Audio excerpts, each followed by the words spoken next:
Boy, oh boy, has this been a long time coming. We first saw the Akula concept at the 2016 Auto Expo, and its rich lines and aggressive design simply blew our minds. I'm here today in Chennai at the MMRT to ride this, the Apache RR 310 from the stables of TVS. Do stay tuned.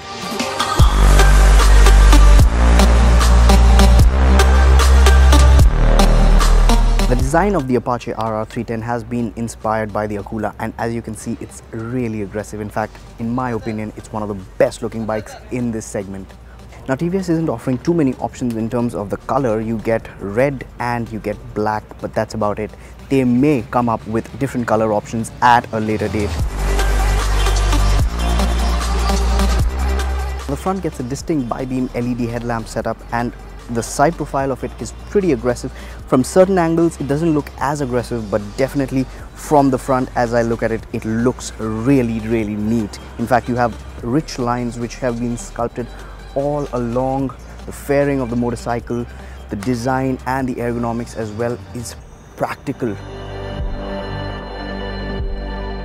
Now, the riding posture of the RR 310 is very practical from the perspective of a track-tuned machine and from the perspective of something that you're going to ride on the roads on a daily basis. It's quite comfortable. There's not too much pressure on my shoulders, and the seating position as well is pretty convenient. It is, however, a front biased motorcycle with a high rake tail.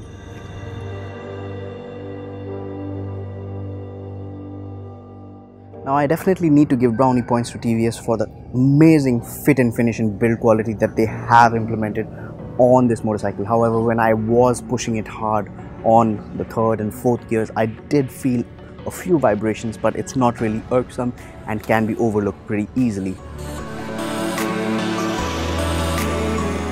Now, the power plant on the Apache RR 310 is the same that is found on the BMW G310R, and it's a reverse inclined single cylinder liquid cooled engine. In fact, the heat dissipation on this motorcycle is definitely worth a mention.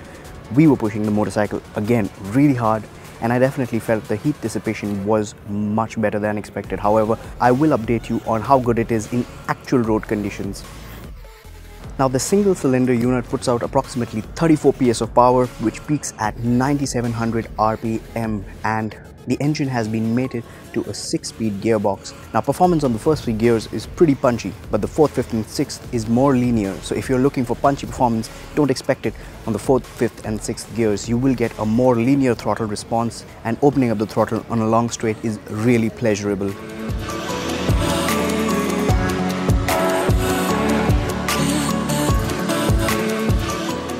Now, I must make another special mention for these Michelin tires, which we found to be pretty sticky on the track. In fact, in real world road conditions also, I felt that these Michelin tires are going to be a delight to ride on.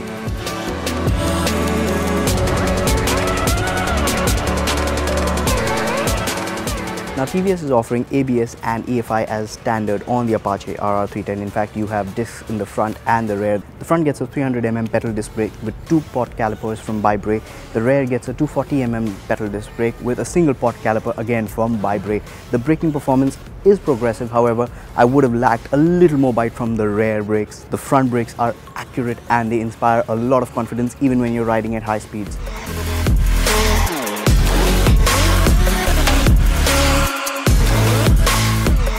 Now, we've been riding the Apache RR 310 pretty hard on this MMRT track, and we found the suspension setup to be slightly on the stiffer side. That, coupled with the trellis frame and the aluminium swing arm, renders an exemplary amount of control on this motorcycle even at high speeds. I mean, it's actually pretty ridiculous how well TVS has engineered this motorcycle.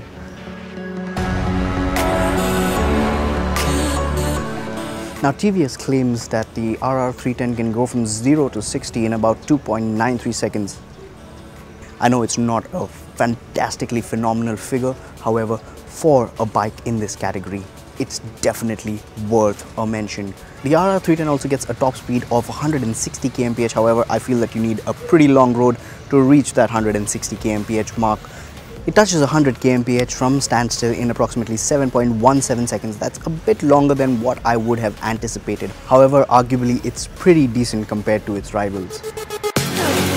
Now the grunt from this exhaust is pretty peppy. Let me just show you how it sounds.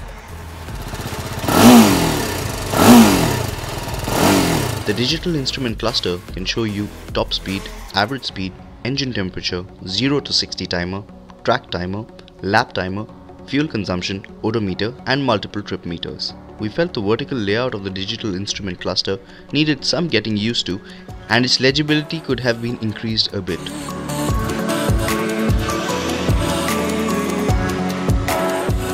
TVS is offering a very well-rounded package on the Apache RR 310. In fact, we were quite impressed with this motorcycle in our brief stint with it on the MMRT. A few niggles we had with the bike were small vibrations felt in the mid-range and perhaps the lack of a slipper clutch while downshifting at tall revs. But this is purely nitpicking and can be easily overlooked. Altogether, each portion of the Apache RR 310 comes to form a very well-engineered motorcycle and probably the most practical offering we have come across in this segment.